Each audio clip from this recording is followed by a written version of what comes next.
Hey, welcome back to the 3-2 Brew channel. This is going to be a quick deck tech for my previous two iterations of this Philly Blunts deck. I'm going to go over version 1, and then I did some tweaks for a second league that I'll go over as well. So, Philly Blunts is essentially my name for what is known as Machine Head here in Premodern. Um, Philly Blunts, I'm from the Philadelphia area. I like the concept of like discard the guts, burn the blunts. It was just a fun little name that I tossed on this deck. But yeah, let me dive into it. This strategy I went for was more of ETB value creatures with trying to control the hand, limiting the resources, and then getting some kind of burn plan online. I'll do a little zoom in here so it's a bit bigger for you guys. My creature base was relatively light, I think, in this first one. I had two Grim Lavamancers, four Horrors, four Rats, four Hippies, and two FTKs. The four of Rats was, I think, a little ambitious. I did have four Cabal Therapy and four Reckless Abandon, which I was hoping would play very well into this package. And I'll come back to kind of how I would maybe in the final version, if I did a V3, what I would maybe change, especially if we were taking this as a base. But Grim Lavamancer, I really like for eating up graveyards with a little additional burn. Eats a lot of spot removal. And if you're on a turn one and you drop that, you can kind of fake out as saying that you're a burn plan if you just drop Mountain into it. Dalthy Horror is a personal sort of pet card for me. I know it's played in mono Brad Black a lot, but I have a playset signed by Jeff Lovenstein, so I try to play as much as possible. Ravenous Rats I played previously many years ago in a different format we called Middle School at the time. I had a mono black aggro deck with that and hippie in it, purely trying to control the hand. So it has a decent ETB. Their choice to discard can be an upside and a downside, primarily a downside normally. Hippie is obviously Hippie. It's a great value three. Only running two DRs, and we'll talk about that. And then Flame Tongue Kavu. I know this is kind of an out of meta card at this point, but I really like the card. It's sweet. I know it has a great history. Um, I got big love for Flame Tongue Kavu. So I'll come back here at the end, especially when we start talking about V2 and kind of talk about the changes. Cabal Therapy is pretty standard. I'm relatively new to the format. I've watched a lot of videos and seen a lot of different deck gameplay, but I don't have a whole lot of time playing due to not having much of a paper scene for a long time and just getting into MTGO on that side. So honestly, this probably should have been a four of duress for me not knowing the meta as well. And you'll see that with the videos that are releasing after this one.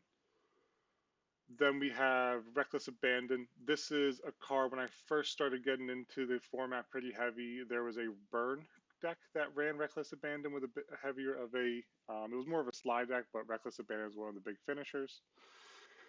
That ran some easy to sack creatures. I really like it. I think it's a great card, but you need to have the volume for it, and I don't know if this deck had it. Into instance here, you got two Dark Rituals, maybe a bit light, four Bolts, pretty stock there, two Edicts, and four Terminates. And then down here, it's a pretty standard land list. I really personally enjoyed having the Shadow Blood Ridge. This might actually honestly be a great include as a four of in a deck like this. With heavier mana costs, you can turn one of these pain lands to save you a bit of life for the Stronghold into two color pips. It's really nice for tying Sulphur Springs into Shadow Blood Ridge for Terminate. But overall, oh, and then the sideboard, sorry. I got two planar voids. I'm trying to get a little bit of graveyard hate going. Three Rebs to try and clean up maybe some blue action or some blue combo. Maybe put up a fight against Stifle Knot. A Vendetta and a Smother is two pieces of removal, additional to the Terminates, and the one or the two Edict. I got a Null Rod to shut off Master Chord items like that. Wretch is another piece of graveyard hate. I really have, this card has really grown on me. I enjoy it a ton. I'm kind of newer to playing this card in general. I'll allow these cards obviously, but I really do like Withered Wretch. Two Plagues. I haven't come a lot across a ton of tribal, but there has been a couple games where this has been pretty prevalent. Obviously, Engineered Plague. It's a personal favorite of mine. I love seeing it come out. It's a great piece of hate. Perish for something like Elves. And then a Sulfuric Vortex, I don't know if it really fits this deck theme, but I really enjoy eating off any life gain because this deck is more of a combo aggro, not card, sorry, it's more of like a tempo aggro deck. So I like being able to have a bit of a toolbox on the side, and Sulfuric Vortex is that toolbox. But overall, to cap this off, when I kind of exited the league, one of my main things I thought about was Ravenous Rats didn't have the same impact I was hoping. With 4 of Cabal and a 4 of Reckless Abandon. I also thought that the Dark Rituals, a 2 of, really was more not necessary. The Diabolic Edict has ups and downs, but I think it's a bit better out of the sideboard. Pieces of Hate, more like Vendetta, probably, and Smother, I like a lot better than Diabolic Edict in a lot of the matchups, being able to key it on the key piece. It's really good if you have a ton of removal and it's just in there, but only having 4 Terminates as a base isn't as great. So this deck didn't perform as well. Flametongue Kavu as well. The fact that it has to deal 4 damage to a target creature is really tough if you don't have anything to get rid of on your side and their board is empty due to bolt removal, terminates, diabolic EX, etc. I think that this deck was lacking too much on the creature side. The burn pieces were there, and it isn't that light on creatures, but I think that at least, a floor of around probably 19 is necessary for this deck to operate in the manner that it was built here. If I ran back through this version 1, I would probably cut down a couple pieces, like Therapy would become Duress automatically.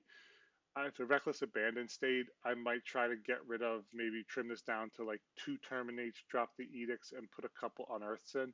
Because the only thing or not Unearth, Unearth. The only thing you're missing with that is a Flame Tongue. You hit everything else out. But you don't have a lot of ETB matters creatures, like Rats is the only one. So, yeah, I think I would probably try to do a bit more impactful creatures. I'd probably cut Rats, honestly, and put it into the sideboard maybe, or trim it down to a 2 of, and trim probably 2 Rats, 1 Hippie, so cut down 3 creatures, and I would add in probably 3 Ball Lightnings, which would be really nice with an Unearth package to bring back. It would be more of a light reanimation kind of beatdown and getting away from the discard theme that Rats and Spectre and the 4 of Cabal Therapy kind of adds in. I didn't put the rack in this. I know a lot of people play Machine Head with the rack, which is a great finisher, or Bottomless Pit, or anything like that. I just did not take that route with this. And honestly, it didn't pay off. So I don't remember my exact record with this, but I did not do great with this side of it. I didn't finish the league. I don't think. I think I might have went 1-2. But yeah, this deck is bad. It was a decent base. I didn't hate it. It just didn't have what I needed. On over to V2 here. I stacked up a bit more creatures into it. So I kept the Lavamancers, I kept the Horrors, and I went a bit more towards the mono black route. I went 4 Dolthy Slayers, just kind of split out because I keep them exactly how they are in MTGO in here. So I got 4 Slayers. I trimmed down to 2 Rats, left 4 Hippies, and 2 Flame Tongue Kavus. I would still say after playing, we didn't quite have the creature beatdown we would have liked. I would probably say we need at least 20 creatures in this deck. Rats at this point, especially, on look back, I'd still probably cut the Therapy for Duress. I'd probably cut the Rats and try to find something a bit more impactful. But that's obviously all hindsight.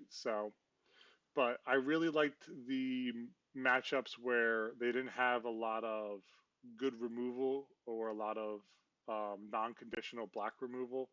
Horror and Slayer were tough to stop, but they didn't have the mono black control that you see often with a lot of spot removals and a lot more discard pieces like 4 Therapy, 4 Duress, Bottomless Pit, stuff like that. It didn't have that mono black aggro feel to it. So they didn't hit as impactfully as I was hoping they would in theory.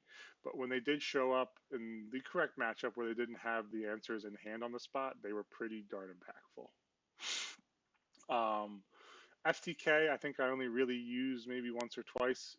It rotted in the hand a lot because there's a lot of efficient removal. And I had to line up some bad blocks being on the back foot. So FTK is great if you're playing against a really creature-heavy meta that goes maybe a bit wide or has some key pieces. it is great removal, but at a 4 drop, it is a bit slow in terms of what a lot of the meta is trying to do.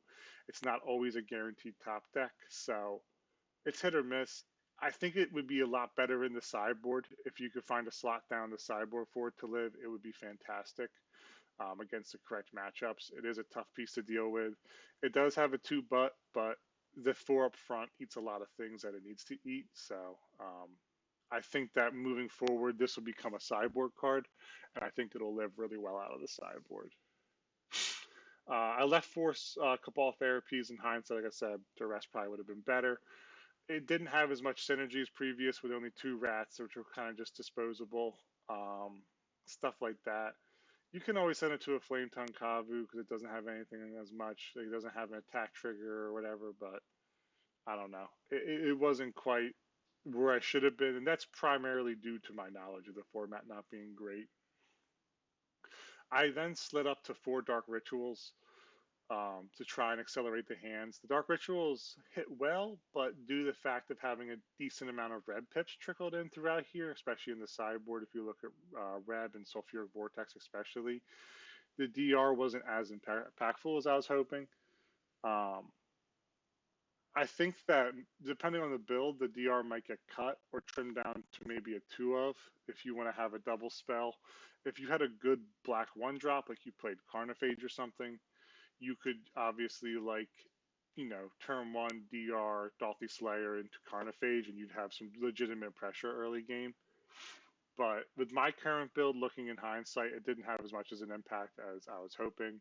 A T1 Hippie is not terrible, but swords is so prevalent in the meta, it doesn't really matter. And then I had the same 4 lightning bolts, and I went heavier into burn on this build, more raw burn. So basically, I took out the 4 reckless abandons and tried to have more impact creatures that kept value as long as they stayed on the battlefield, and stuck in 4 shocks. It's obviously less damage, but it's less conditional. This is nice. You know, this isn't quite where I wanted to be. In the final recap here, I'll talk about it. I left the 4 terminates. It's a great piece of removal. It's like one of the main reasons why I really wanted to play here in red black. I really enjoy it. I kept almost an identical land base, but I trimmed down 2 lands.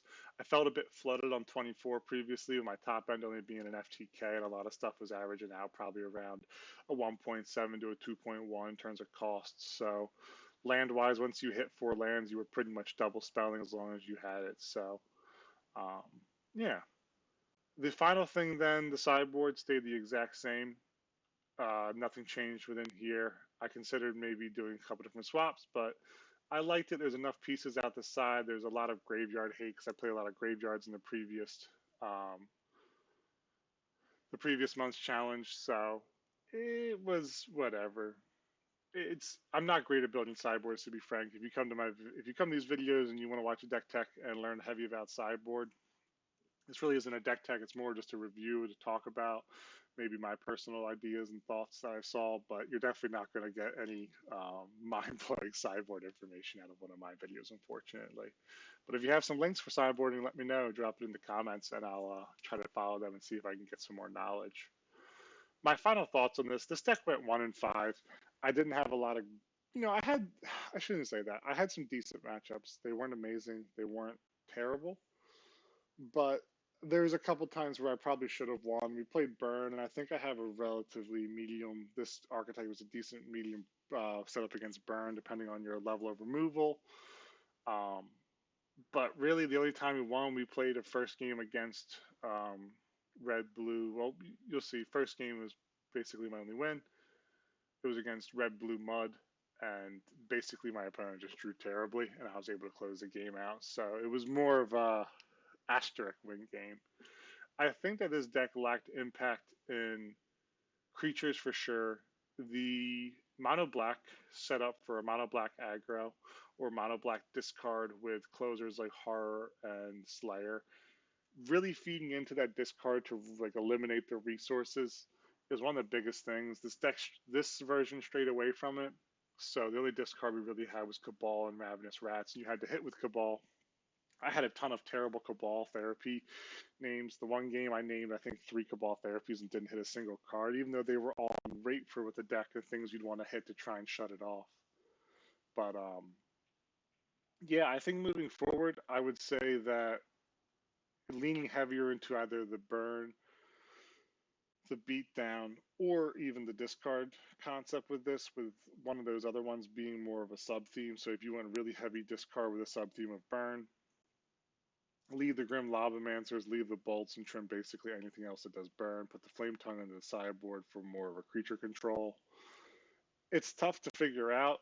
I was kind of wondering at the beginning of this, the main reason I got into this archetype was why isn't anyone playing red black? Or is there an opening for Jund? Stuff like that. And I kind of see it now. White has so many options in terms of white weenies over to the solution, which obviously you have, USA Angels or whatever they want to call that deck as well. Like, white has a lot of utility in terms of cleaning up artifacts and stuff like that. Blue obviously is fantastic for stuff like Stifle Knock, Control, has tons of card draw. It has relatively decent finishers, playing something like Control Land, Standstill. And then green isn't as impactful in this meta, but it has great tribal support for stuff like elves, which is a fantastic deck. But outside of green, it's normally probably more of a splash color, if I had to guess. But even the rock, for example, is great. That has great finishers and Ravenous Baloth and stuff like that. That is green, and it does matter. So it has a bit more hate as well. You can eat up stuff with like naturalized artifacts or enchantments. So it has a bit more of a hate piece. It seems to be that red black is more of a burn or resource denial. And at the same time, if you're not putting up the same rate or you lose a card advantage race because you're not heavy into discard or heavy into burn in terms of the life race. So it's just, you got to kind of commit, I think. And I didn't. I tried to get the best of both worlds. Tried to have my cake and eat it too. And it didn't work out, unfortunately. I like this deck a lot. I would love to see probably a version of it built with maybe more discard in mind. Like I said, and doing burn as like a little sub theme. You hit a bolt, you hit a bolt. Maybe even running 2 shocks if you can find it. We'll probably focus it more towards black there, but that's okay. It'd be more of probably like Pit Rack with a splash for red to hit certain pieces. I think there's also an opportunity in this deck to do more of a grindy mid-range. So really cutting down on the creatures and becoming more of a true mid-range removal, maybe some bigger top-end threats than just FTK, and really trying to grind resources, having great spot removal, probably cutting all the dark rituals, and really playing for a turn 3 hippie or, yada, yada, yada. Instead of going fast, you try to hit that mid-range with a ton more spot removal and stuff. It's kind of a cool look at it. I like to see maybe a build with Phyrexian Arena to try and get something moving on that. Mastercore isn't completely out of place here, especially if you pair Phyrexian Arena with it. So yeah, I just think that I didn't do the best proper build of this, and if I did it again, I'd try to go into a more focused archetype and splash into a sub archetype. It isn't a terrible deck. I think this is something you can have a lot of fun with. I don't think it's going to be top meta ever, but if you have a certain meta, you can probably tune this deck to handle a decent amount of the meta, especially with some of the sideboard pieces. I had this really focused towards dealing with trying to deal with blue decks. Any life gain or just consistent, if it gets to a grind, you're a master. So if your Vortex clears, obviously that's solid. Engineer Plague and Perish. Perish is true Elves hate. This is more Goblin hate, but it obviously hits both. A lot of Graveyard hate because I got dumpstered by like someone played, I think it was Parfait Hermit or like 4-color Hermit, 5-color Hermit, something. It was super nasty. Absolutely cooked me. Just getting dumpstered by stuff like that. And then obviously I probably should have ran more spot removal because Stifle Knot's not the best matchup for me, especially when they have a ton of answers. So yeah, I think there's an option to really get something set up here that could be competitive and malleable within whatever meta you're playing in. But to be frank, I don't have the knowledge or setup right now. So maybe one of these days I'll revisit it and you'll see it in another league. But for now, I'm going to sideline this and go try something else out. So I'll link both these decks in the description if you wanted to take a peek at them. If you have any comments and you say, hey, this is my list, toss it in. I'd love to take a peek at it and see what it's all about, see what everyone else is running. So I appreciate you guys watching this video, and I hope you enjoy the content I put up. I just want more pre-modern content out there. So Hope you all have a nice day. Cheers.